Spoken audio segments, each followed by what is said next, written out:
Recipe is for a crock pot. I don't own a crock pot. I have a crock pot. What are the holes for? You slide the herb through it.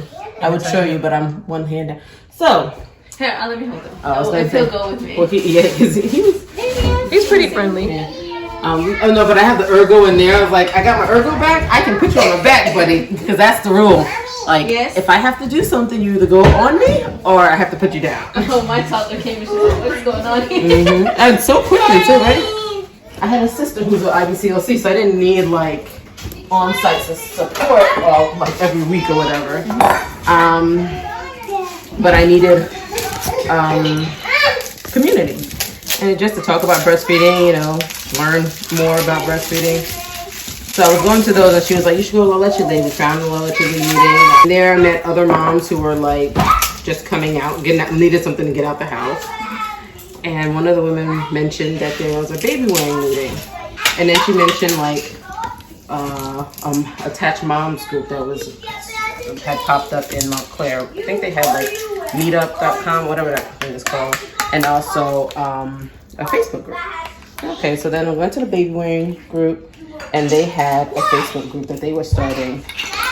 And then it just like exploded from there. So it's like this little, like a lot of us just were planning to be home for a while, stay-at-home parents with our kids, and needed community, needed support.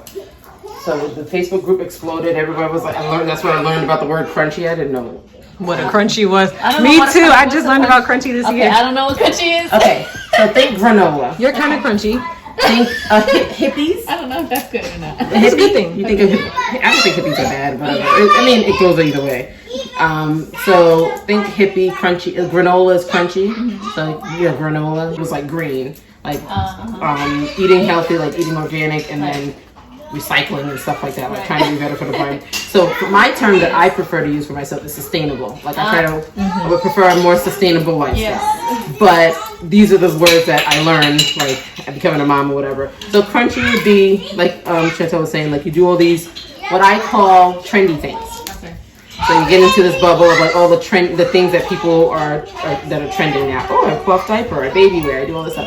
Holistic is more of a lifestyle change that more people who are like more aware, self-aware or whatever are doing, more seasoned, like you like end up in a lifestyle change of holistic, like that's clean eating or well living or all those like so I would say the elderly but like some of those things, some of those things like overlap. Right. So there are some people who once their kids go to school or do whatever, they're no longer crunchy, or they're like, are they do it for a certain amount of time, and they like I remember when my sister-in-law learned that we were eating organic, which we had been doing way before we had kids. She laughed at us and was like, "Oh, you're not gonna do that long," because like that idea, like when you have the baby, I'm gonna make my own baby food, I'm gonna do all these things, and then you're gonna be like, it's overwhelming. Especially if you have multiple kids, it's not it's sustainable. The reason why we ever had baby food was because we got WIC, but like half of those jars I wound up giving away. Yeah. I learned about baby-led weaning through La Leche League, and that changed my life because my cousin, I was on my registry to get the rice cooker, like all that stuff. But there was another machine that like people use baby bullet now, but there was like an actual baby. I forget the name. Be a baby. I forget the name of it, but my cousin bought it for me. It was on my registry. I was gonna make my own baby food. It was awesome, and I was ready to go. And then I learned about baby-led weaning. I was like, oh, that's easier. Screw this. They can eat what I'm eating. What do you mean? So baby-led weaning. Okay, basically, so he did baby-led weaning. So easy. Yeah, I'm gonna preface this by saying a lot of the crunchy, trendy things that are happening now are literally things that our ancestors, indigenous people, did that was taken away from us. Told us that we were barbaric for doing it. Colonizers rebranded it and sell it back to you. So baby-led weaning is basically feeding your kids the food that you're eating that your culture probably did already. So instead of mashing up these sweet potatoes to something smooth that your baby can eat, it's literally them eating it the way it's meant to be eaten. Like a banana in its full form, not saying, oh, I need to spoon feed it to you. No, here's a banana in front of you. You pick it up and you taste it. Figure it out. Now that you have research and other information behind it, because you don't have your mother, your grandmother, your aunts and sisters to tell you how to do this or to give you that education. Now you can find a book or somebody else can explain to you how to do this, but it's just a colonized way of getting your heritage, your history and stuff back. So basically, the good thing about baby little weaning that's better than just spoon feeding your kid is that, like I said, that you get to learn, explore different textures. Carrots are crunchy, like pureed baby food. Everything's the same texture, almost the same taste. It's bland. That's not how food is. Your sweet potatoes, they should look like so you want your kids to understand this is a sweet potato.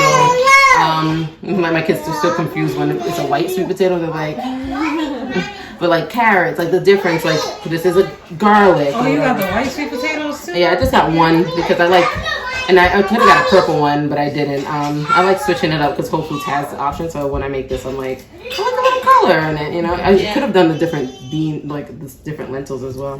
What do they call it? Japanese yams, right? Something like that, yeah. Korean yams? Yeah, there's like jewel, garnet. I think one's called Japanese. I keep forgetting the names. I took a picture of it one time. It's somewhere in my library of pictures. I think I was going off a little tangent about like the things I learned or whatever. But so I was part of a couple of different Facebook groups, but I ended up in Holistic Moms, and Families for Equity is kind of not intentionally, but modeling like what we did in Holistic Moms. Okay. So the reasons why I like Holistic Moms over the baby wearing group was that if you're going to be in a breastfeeding space, if you're going to be in a baby wearing space, you're going to be around perpetual new moms. Mm-hmm. And new moms are way more intense and stressful than seasoned moms. Mm-hmm. So by your fourth, you're like, whatever. Me, Takesha, would recommend that Chantel and Melinda, if you're not in there, join that as breastfeeders to have more brown people in these spaces to get them to the groups that we need them to get to. Okay. Like to engage with them, to let them know that there are other spaces or, you know, but otherwise, if you want to keep your sanity, I've left it twice, I think, and I'm an admin of Badass Breastfeeders now. Really? I was annoyed when Tila Tequila had a baby, and she was like, Tila Tequila for real? Had a baby, was breastfeeding, and posted a picture, full makeup. Oh, it's just breastfeeding. I'm like, really? Who gets up in the morning and puts that much makeup on? So that was my comment. Like I shared it and was like, oh, I'm so annoyed at this. Because it's like, to me it was, this reality star knows breastfeeding is controversial. Mm-hmm. Decided to take a picture of her breastfeeding full glammed up as if it's like, oh, this is my everyday, like whatever. So the people who commented were women who get up and put makeup on were offended by me. And I didn't read all the comments. Like literally posted it and like went about my day.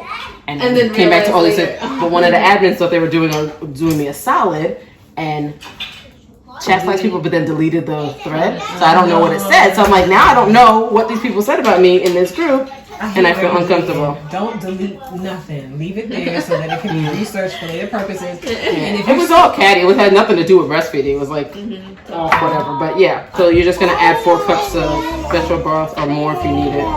And just let it go.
Look at this cool tool she has to take the leaves off of the cilantro. I like gadgets. Because she doesn't want to use the stems. She just wants to use the leaves. Isn't that fun?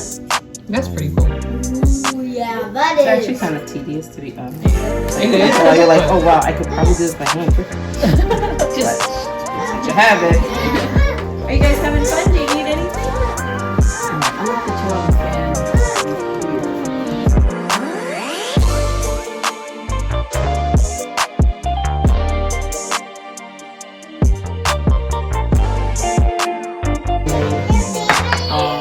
South, like a vapor rub, whatever, different things like that. And it was great because then now I'm learning about this stuff. I can ask questions. The person hosting can like give me tips on things. Like I have a lot of tips for elderberry syrup based on the being part of like doing the workshops. We've done a couple of them now, and it's not meant like the person doing it. Like when I learned about what's it called, kombucha.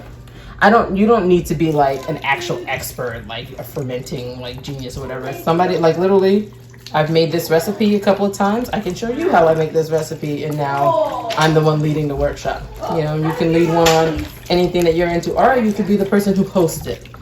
So if I am like, oh hey, I can come to you guys and teach you how to make something, I just can't host at my house because like we're renovating or something like that, you know? But having someone who offers to host it. So that's what we did. Like I organized all of them for Holistic Mom, and I just had different people host, and if I had a different person leading it, I was just a person who like organized it all. So that's what The cat too. I did. And I don't know if I did the carrots Put right like either. 3 cups and it was really 2 cups. Oh, that's So yeah, so I did six cups of it. cups. Yeah, I definitely made way more, and I put. Legend. So you might have to Legend. do, like 8 cups of. Thank you. Come here. If you want to take a picture of the actual recipe. Oh yes, I'll do that. That's the kitty's water, yeah. Okay. You're looking right at me. This is tough one. Yeah. Okay, Yeah. you don't got all of it. I should probably put more salt or something in here since I overdid it. But I've never had an issue with it like needing more spices and stuff. I put a little more cumin too. Another perk that I liked when I was part of Holistic Moms was Frontier. And being able to access like group buys and stuff like that, like having an access to people who were doing similar things to me who would need similar things to me. So I highly recommend getting in on Frontier if you haven't yet. Just little things here and there. There we go. Alright, I put it all in. Thank you. Because sometimes mine swells too much and it looks more like a stew than a soup. Same here. I'm fine with it. I always overdo sweet potato. That's why when I make sweet potato pie, I always have more filling left over. Because it'll be like my recipe says 3 cups of sweet potatoes, and I buy 3 pounds of sweet potatoes, and it's not the same. It's not the same. I'm like, how am I supposed to measure this thing? I'm just gonna guesstimate it and throw it all in. All right, so that's it. I'm gonna let it cook for an hour. It cooks faster in the Dutch oven than